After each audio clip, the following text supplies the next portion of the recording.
நேரமும் இல்லை, அதுவும் இல்லை. இப்போ இந்த காலத்திலே வயசும் பிடிக்குது.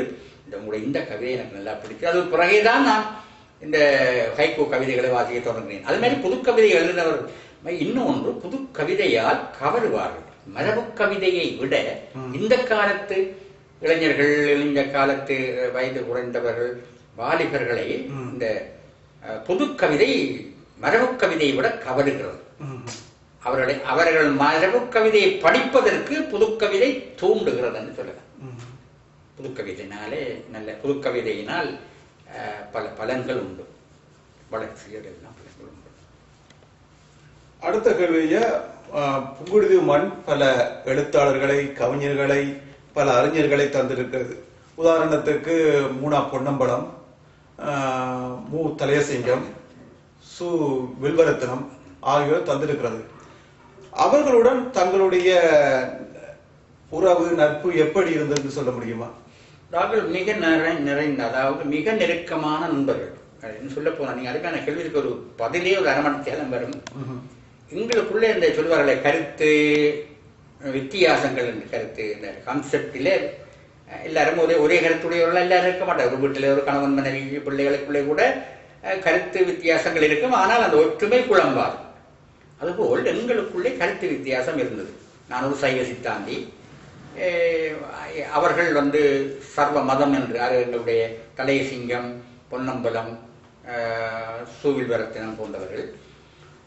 அவர்கள் ஒரு இயக்கமாகவே, NK மகாலிங்கம் கனடாவில் இருக்கிறார், இவரெல்லாம் ஒரு இயக்கமாகவே அங்கே இருந்தவர்கள். நானும் இங்கே அவர்கள் ஒரு கிழக்கூர் என்று சொல்லுகின்ற கிழக்கு பக்கமாக, நான் மேற்கு பக்கமாக இருந்தவர். எங்களுக்கு மேடைகளிலே ஒரு ஒரு என்ன சொல்லுவது, ஒரு கருத்து மோதல் வரும். எங்களோட ஊர்ல இப்ப இங்க எல்லாம் இந்த மாதிரி தெரியவில்லை. எங்களோட ஊர்ல மேடையில நாங்கள் எதிர்த்து பேசினால் அவர்களை பரவ 2 பேருக்கும் இனி ஒட்டு வராது அப்படி என்பதுதான் எங்களோட ஊர் வழக்கம். நாம் போவோம். அடுத்த நாள் நாங்கள் ஒரு ஆளை சைக்கிள் ஏற்றி கொண்டு மற்றவர்களை கொண்டு போவோம். அப்ப அவர்கள் வழியில சிறுவர் வந்து என்னடா இவங்க ராத்திரி ஆளையால் கடிச்சாங்க, இன்றைக்கு ஒட்டா போறாங்க. அப்படி ஒரு நட்பு இருந்தது. உண்மையாக இந்த மாதிரி அவர்களிடத்திலே ஒரு நல்ல, எங்களிடத்திலே எப்படி சைவ சித்தாந்த ரீதியான கருத்து எங்களை போன்றவரிடத்திலே இருந்ததோ அதுபோல் அவர்களிடத்திலே வேதாந்த கலப்புடைய ஒரு சர்வபத சிந்தனை இருந்தது. அது காலத்துக்கு தேவையானது அப்படின்னு நாங்கள் அதை கருத்து வகையிலே ஏற்றுக்கொள்வோம். நடைமுறையிலே எங்களுக்கு வேறு சிக்கல்கள் இருந்தது.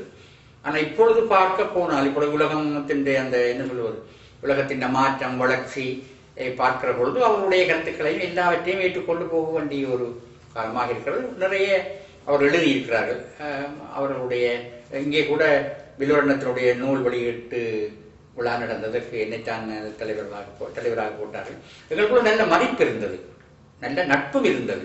ஆனால் கருத்துகளிலே வித்தியாசம் இருந்தது. ஆனால் அந்த நட்பு நாட்களும் நாங்கள் உலவிய அந்த இலக்கிய சமய உலாவும் மறக்க முடியாத நிகழ்வுகள் என்று சொல்லலாம்.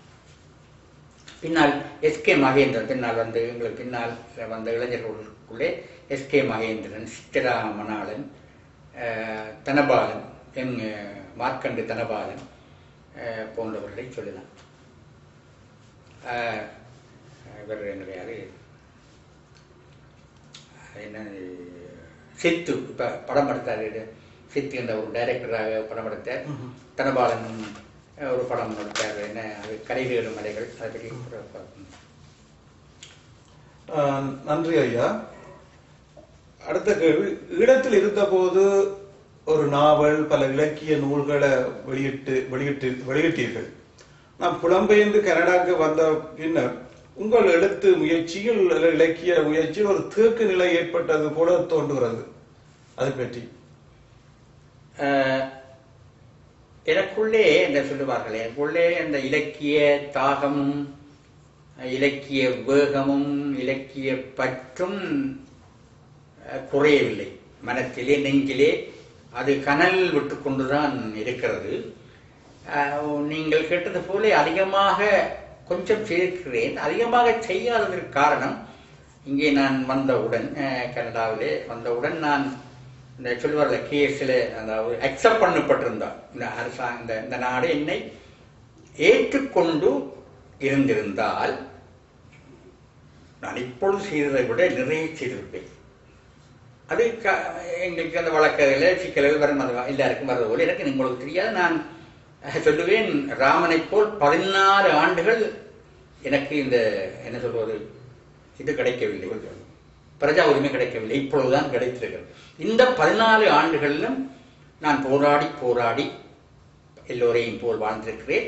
முடிந்த அளவு எழுதியிருக்கிறேன். இங்கே வந்து வெளியிட்டது தான் கண்ணதாசனை கண்டேன், திருமுருகனின் திருக்கல்யாணம், இந்த ஆன்மீக அலைகள் நண்பர் வெளியிட்டார், மற்ற திருவாசகத்தை பற்றிய ஒரு CD ஏதோ முடிஞ்சளவு வெளியிட்டேன். பெரும்பாலும் நான் எனக்கு என்னை சொற்பொழிவுகளுக்கு கூப்பிடுவார்கள், என்னை அறிந்தவர்கள், தெரிந்தவர்கள், உறவினர்கள், நண்பர்கள். அதிகமான சொற்பொழிவுகளை நான் நிகழ்த்தியிருக்கிறேன். அன்னைகளை இப்போ நான் வந்து 15 ஆண்டுகளுக்குள் கனடாவுக்குள்ளே சுற்றி சுற்றி நான் ஒரு 1000க்கு மேலே சொற்பொழிவுகளை செய்திருப்பேன். கருத்தோடும் மாகாநாடுகளிலே, கூட்டங்களிலே, பட்டிமன்றங்கள், பரதநாட்டிய அரங்கேற்றங்களிலே பிரதம விருந்தினராக கூப்பிடுவார்கள், பேசியிருக்கிறேன். பேச்சுக்கள் நிறைய வந்திருக்கிறது. அது அவரவர்களுடைய அந்த என்ன சொல்ல செய்திகளிலும் வந்திருக்கிறது. எழுத்து உருவத்தில் நீங்கள் சொன்னது போல் அதிகம் செய்ய முடியவில்லை. அதற்கு காரணம் என்னுடைய ஸ்திரமற்ற அந்த இந்த நாட்டில் நாடு அதை ஏற்றுக்கொள்ளாத தவறு என்று நான் சொல்லவில்லை. 14 ஆண்டுகள் நான் ஒரு வனவாச வாழ்க்கை வாழ்ந்தவன் போல் இருந்து பிறகு என்ன ஆண்டவன் புண்ணியமாக கிடைத்து விட்டது. ஆனால் இந்த நாட்டில் நான் விசுவாசமாக இருக்கிறேன். நான் சொல்லுகிறேன், கனடாவில் கோபமும் கோப்பியும் என்ற நாவலே ஒரு அத்தியாயம் எழுதியிருக்கிறேன். கனடா இஸ் ஏ கோட் என்றார். கனடா கடவுளுக்கு சமமான ஒரு நாடு என்று ஒரு அத்தியாயமே அந்த நாவலில் வருது. நான் வெளியிடுவோம். அதை வாசித்து விட்டு அமெரிக்காவில் இருந்து ஒருத்தர் எழுதினான், என்னுடைய நண்பன் ஒருத்தன், இது இந்த மனத்தை தொட்டுது, நீ இந்த கனடாவே ஒரு கடவுள் என்று சொன்னது. எத்தனையோ அகதிகளுக்கு இடம் கொடுத்த நாடு, தாய்நாடு போன்று வந்தவர்களை வரவேற்று உபசரித்த நாடு, இன்றும் அதை செய்து கொண்டிருக்கிறது. அந்த நாட்டை நீ கடவுளுக்கு சமமாக சொன்னாயே. நான் எழுதுகிறபோது அந்த நாவலில் எழுதியிருக்கிறேன், தேசனே தேனார் அமுதே சிவபுரனே என்று மாணிக்கவாசகர் சொன்னது போல தேசனே என்று சொல்றார். கடவுளை நீ தேசம் போன்றவனே, கடவுளையே தேசம் போன்றவன் என்று மாணிக்கவாசகர் சொன்னது போல இது தேசத்தையே கடவுளாக காட்டிய நாவல் அந்த நாவல்.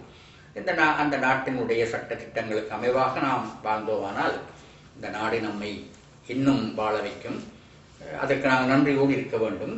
அது வேறு விடயம். ஆனால் எனக்கு அதை வழக்கல் சிக்கல்கள் இருக்குன்னு இருந்தது. அந்த மாதிரி சிக்கல்கள் எனக்கு இருந்ததனால் நான் எழுத்துக்களை அதிகமாக செய்ய முடியவில்லை. நன்றி ஐயா. அடுத்த கேள்வி, தாங்கள் ஒரு எழுத்தாளர் கவிஞர் ஆக இருந்தாலும் தங்களையும் சில நூல்கள் வசப்படுத்தி இருக்கும். அந்த நூல்கள் எவை என்று நாங்கள் அறிந்து கொள்ள முடியுமா?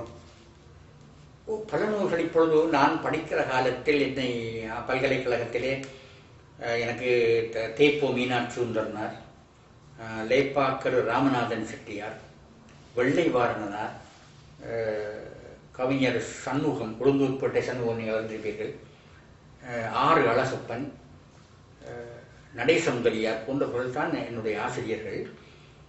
அவர்கள் மூலமாக உண்மையை சொல்ல போனால் இப்பொழுது இந்த மாதிரி நிலைமையோ தெரியவில்லை. 60, 65, 68, 70 ஆண்டுகளிலே இப்பொழுது புலவர் டிபார்ட்மெண்ட் எடுத்துட்டார்கள். அங்கே இப்பொழுது அங்கே இல்லை. அந்த பல்கலைக்கழகத்துக்குள்ளே நுழைகிற பொழுதே மற்றவர் வெளியேந்து வாரவர்களை சொல்லுவார்கள், உள்ளே நுழைந்தாலே ஒரு தமிழ் கடலுக்குள்ள விழுந்து நீங்கிற மாதிரி இருக்கும். அவர் பேராசிரியர்கள், அவருடைய பேச்சு, அவருடைய கதை, அந்த அந்த அந்த சொல்லுவார்கள், அந்த வளாகத்துக்குள்ளே ஒரு தமிழ் அலை வீசிக்கொண்டிருக்கும். அதற்குள்ளே இவர்கள் எனக்கு நான் படிப்பித்த ஆசிரியர்கள் மூலமாக நான் திருக்குறளிலே எனக்கு ஆரம்பத்திலேயும் பற்றியிருந்தது. திருக்குறள், கம்பராமாயணம், மற்றது சங்க இலக்கியங்கள், சிலப்பதிகாரத்தை பின் தேப்போமி ஒரு நூல் எழுதியிருந்தார். அது சிலப்பதிகாரத்தை வைத்துக்கொண்டு ஞாபகத்தில் வரவில்லை. அதெல்லாம் அதாவது மனத்தை கவருகின்ற இலக்கியங்களாக இருந்தது. பின்னால் எழுத்தாளர்களிலே இப்ப நீங்கள் அதை விரும்புவீர்கள். என்னை கவர்ந்த முதல்ல எனக்கு அகிலன், இங்கே ஊரில் இருக்கிற பொழுது அகிலன் என்ற நாவல்கள் அதிகமாக நான் வாசிப்பேன். முதல் வாசித்தது அவருடைய சினேகி, பெண். பின்னால் கல்கியிலே வந்தது பாலும் பாவை